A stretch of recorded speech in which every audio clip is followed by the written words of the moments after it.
কোন্নগর স্টেশনে প্রায় প্রতিদিনই সকালবেলা এক দইওয়ালা বসে থাকেন, দই বিক্রি করেন। দইওয়ালার সাথে আলাপ করে জানতে পারলাম ওনার বাড়ি নবদ্বীপে। আমার বাপের বাড়িও নবদ্বীপের খুব কাছে, সমুদ্রগড়। আমার ছেলে নবদ্বীপের দই খেতে ভীষণ ভালোবাসে, তাই প্রতিদিনই সেখান থেকে আমি প্রায় দইয়ের ভাঁড় আনতাম। এইভাবে জমতে জমতে অনেকগুলো দইয়ের ভাঁড় জমে গেছে।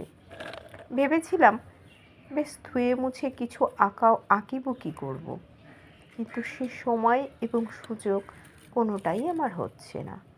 যাই হোক, খাওয়ার জন্য ভিজিয়েছিলাম মটর, কিন্তু সে মটরও এমন অবস্থা, রান্না করার আর সময় হলো না।